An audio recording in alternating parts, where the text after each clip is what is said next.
पाण्याचे महत्त्व कळायला दुष्काळात फिरावं लागतं. पाण्याचे महत्त्व समजण्यासाठी दुष्काळात फिरावं लागतं आणि स्वतःची किंमत समजायला मात्र त्या आध्यात्मिकतेकडे वळावं लागतं. सर्वप्रथम सर्वांना सादर दंडवत प्रणाम.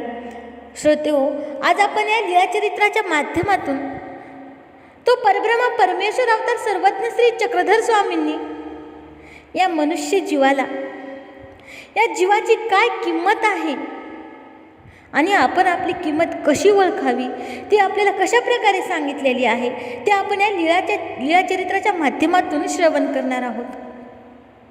सर्वज्ञ श्री चक्रधर स्वामींनी आपल्याला अनेक गोष्टी सांगितलेल्या आहेत. त्याचप्रकारे स्वामींचं एक वचन आहे. स्वामी या वचनातून सांगतात, जीव हा सर्व अधिकारी आहे. जीवाला सर्व गोष्टीचा अधिकार आहे. जीव चांगलं करू शकतो, वाईट करू शकतो. जीव चांगलंही करू शकतो आणि वाईटही करू शकतो. अशी शिकवण स्वामींनी आपल्या भक्तिजनाला सांगितलेलं आहे. असं निरूपण स्वामी भक्तिजनाला करत होते. पण जीवानं मात्र चांगलंच निवडायला पाहिजे. या जीवाला आपली स्वतःची किंमत समजण्यासाठी, आपली स्वतःची किंमत वाढवण्यासाठी त्यांनी कशा प्रकारे, कोणत्या संगतीत राहावं हे सुद्धा स्वामींनी आपल्याला लीळाचरित्राच्या माध्यमातून सांगितलेलं आहे. या अतिशय धावपळीच्या जीवनामध्ये प्रत्येक मानवाला, प्रत्येक जीवाला या दुःखातून निवृत्ती व सुखाची प्राप्ती मला व्हावी अशी आशा ध्येय हे प्रत्येक मानवाचं, प्रत्येक मनुष्य जीवाचं आहे. आणि त्यासाठी माणूस धडपड सुद्धा करत असतो. पण आमचे सर्वज्ञ श्री चक्रधर स्वामी म्हणतात, जीव हा सर्व अधिकारी आहे. जीवाला सगळ्या गोष्टीचा अधिकार आहे. जीवाला तो त्या सुखाचा सुद्धा जीव अधिकारी आहे. एवढंच नाही तर ते परमेश्वराचं शाश्वत सुख घेण्याचा सुद्धा अधिकार मात्र या जीवालाच आहे. पशुयोनीतील प्राण्याला तो अधिकार नाही, पण मनुष्य जीवाला मात्र हा अधिकार आहे.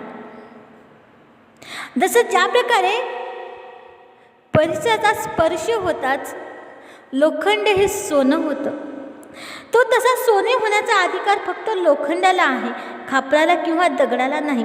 तसाच तो मोक्षाचा अधिकार फक्त आणि फक्त जीवालाच आहे, असं स्वामी आपल्याला सांगत असतात.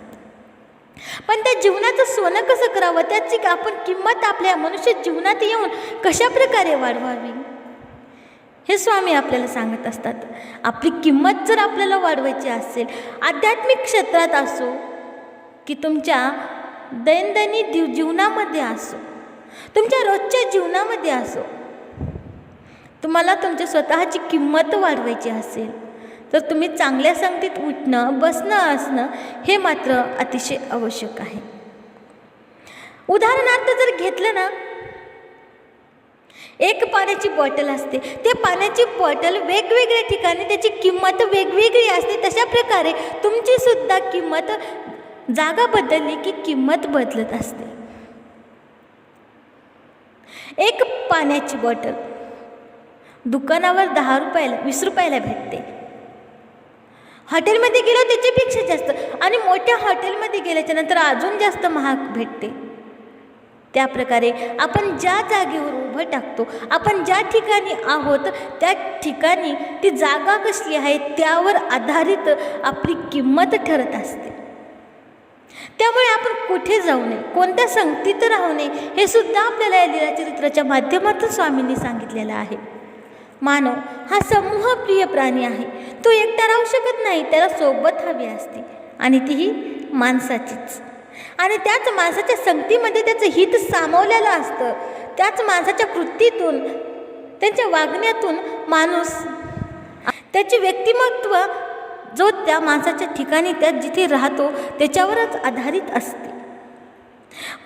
उदाहरणार्थ जर घेतलं तर माती तीच असते, पण त्याच मातीला वीटभट्टीची जर संगत लागली तर तिची वीट तयार होते.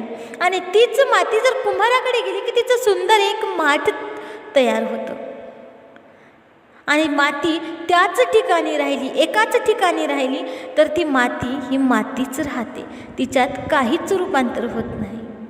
आणि या मातीचं मात्र ती त्या जागेवर गेली ना, त्यानुसार तिची किंमत ही ठरलेली असते.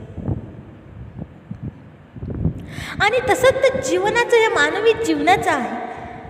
माणूस सुद्धा ज्या ठिकाणी जिथे राहतो, ज्या ठिकाणी ज्या संगतीत राहतो, त्याच्यावर मानवाची किंमत ही ठरलेली असते. म्हणून सर्वज्ञ श्री चक्रधर स्वामी परिभ्रमण करीत असताना घोडाचोळीच्या शिष्याबरोबर त्या किष्किंधा पर्वताकडे निघाले. दररोज पायी प्रवास चालू होता. स्वामी मध्यान्हकाळी भिक्षावृत्ती करत व त्या घोड्याचोळीचे शिष्य चाटणी करत. चाटणी म्हणजे मिळालेली भिक्षा लगेच चाटून खाणे. एके दिवशी एका गावामध्ये हे घोडाचोळीचे शिष्य चाटणी करत होते. तेव्हा एका घरीत तेथील एका बाईने खुळसाळपणाने मुद्दाम होऊन त्या पातेल्यातील गरम गरम आंबील आणली आणि त्या घोडाचोळीच्या शिष्याच्या हातावर ओतली. त्या गरम आंबीलमुळे त्या शिष्याचे हात भाजले होता, त्याला पोळायला होतं. त्यानं पटकन तिथेच ती चाटणी केली, तिथे खाऊन टाकली आणि भाजलेला हात हे तिथीलच त्या भिंतीला असा पुसून दिला होता. तेव्हा त्या घोड्याचोळीच्या शिष्याला खूप राग आला, क्रोध आला होता आणि त्याने जल जाओ असं म्हणलं. तेव्हा सगळं गाव हे जळायला लागलं होतं. त्या बाईच्या घरामध्ये आग लागली, एकामागे एक सगळीकडे आगीचा भडका उडाला होता. त्या घरास आग लागल्यामुळे त्याच्या शेजारचे घरही पेटले होते. सगळे हा हा म्हणता गावातील सर्व घरे पेटली होती. सगळीकडे हाहाकार झाला. अनेक गायी, गुरे, पशु पक्षी आता आगीच्या भक्षस्थानी पडले होते. सगळीकडे धावपळ चालू होती. सगळे लोक, गावातली लोक आपला जीव वाचून तिथून पळण्याचा प्रयत्न करत होते. आणि या घोडाचोळीच्या शिष्यांना वाटले, आणि इकडे या घोडाचोळीच्या शिष्यांना वाटले आपण फार मोठा पराक्रम केलेला आहे. म्हणून ते हसत हसत ते स्वामीकडे आले.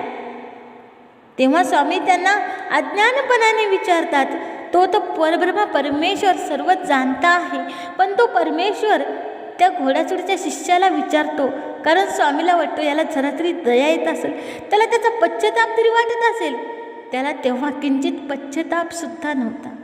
तेव्हा स्वामी त्याला विचारतात, अरे काय झालेलं आहे इथं? तेव्हा तो शिष्य हसतो आणि स्वामीला म्हणतो, स्वामी ही जर गावामध्ये जी आग लागली ना, ती माझ्यामुळेच लागलेली आहे. असा हा तो सगळा वृत्तांत स्वामींना सांगतो. स्वामी म्हणतात, तुम्ही महात्मे आहेत. अहो तुम्ही महात्मे आहेत ना, एवढी थोर बुद्धिहिंसा तुम्ही केली, तरी सुद्धा एवढी हिंसा करून सुद्धा तुम्हाला किंचित सुद्धा दुःख वाटत नाही आणि खुशाल तुम्ही हसत आहात.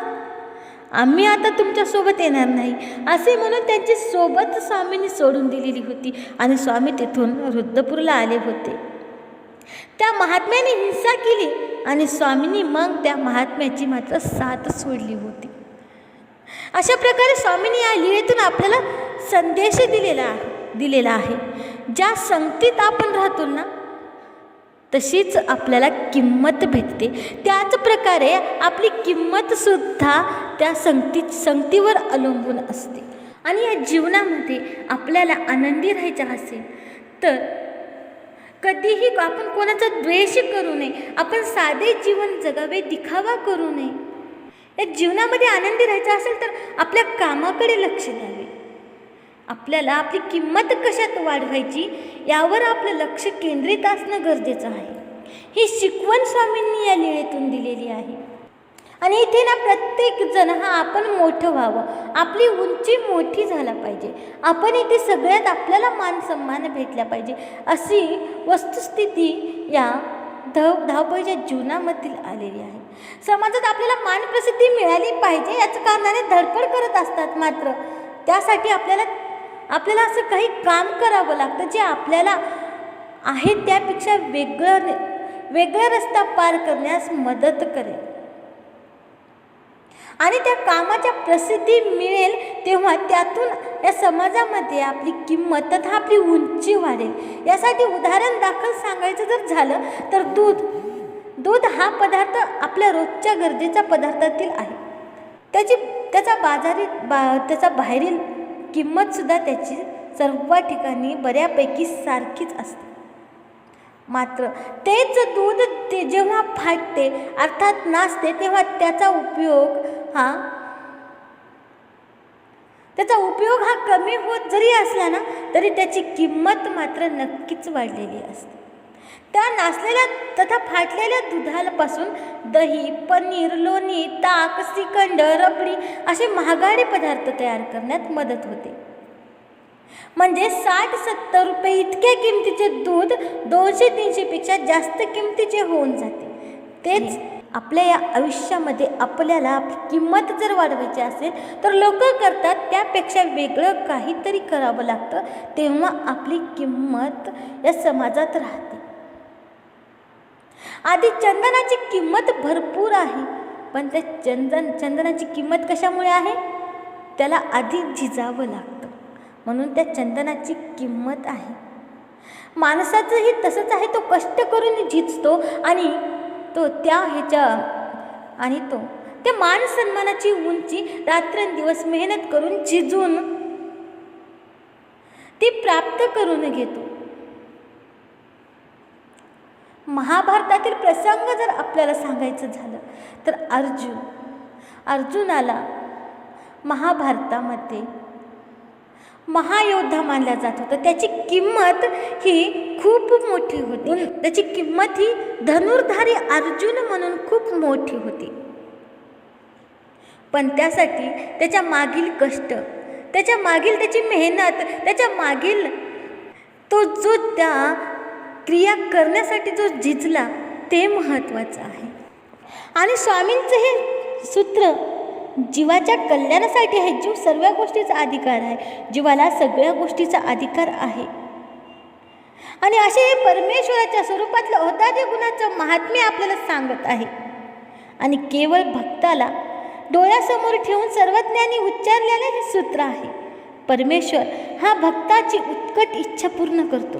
जीव हा सर्व गोष्टीचा अधिकारी आहे, जीव काहीही करू शकतो असा या सूत्राचा अर्थ आहे। दानी माणसाच्या उदारतेचं आपण सतत कौतुक केलं आहे आणि अशा माणसावर आणि कोणत्या नाही तर आपली उंची वाढत असते। मानवाची उंची वाढते त्याच्या गुणाने, त्याच्या कर्तृत्वाने आणि अशाच थोर महापुरुषांच्या, थोर माणसावर आपण कथा, कादंबऱ्या लिहिलेल्या आहेत, त्या आपण वाचन केलेल्या आहेत, त्यांच्यावर पोवाडे सुद्धा केले। दानाच्या श्रेणीमध्ये महाभारतात कर्णाचं सर्वात स्थान उंच आहे, सर्वांपेक्षा हे स्थान मात्र उंच आहे, कारण त्याच्याकडे एक गुण होता, तो सगळ्यांपेक्षा वेगळा होता। कर्णासारखा दानी त्या काळी कुणीच नव्हता। दातृत्व गुणाने कर्ण अजर अमर झाला, तो मृत्युंजय झाला आहे। कुंतीला दिलेल्या वचनात त्याने 4 पांडवांना जीवनदान दिले। ज्या शक्तीने तो कर्ण अर्जुनाला मारणार होता ना, तो बाणही त्याने दुर्योधनाला त्या घटोत्कचला मारण्यासाठी दान दिला। कर्णात अनेक दुर्गुण असताना सुद्धा तो लोकप्रिय झाला। एका गुणाने त्याची उंची खूप वाढली होती आणि त्या एका गुणाने तो लोकप्रिय झाला। याला कारण त्याच्या ठिकाणी दानी होता। त्या महाभारताच्या काळात शूर तर अनेक होते, पण दानशूर फक्त आणि फक्त कर्णच होता। वीर तर अनेक होते, दानवीर हे विशेषण कर्णाला शोभून दिसतं। अर्जुन फक्त शूर, पण कर्ण हा दानशूर होता। एवढे बोलून मी माझे 2 शब्द संपवते। दंडवत प्रणाम। ही लीळा कशी वाटली ती कमेंटमध्ये नक्की कळवा।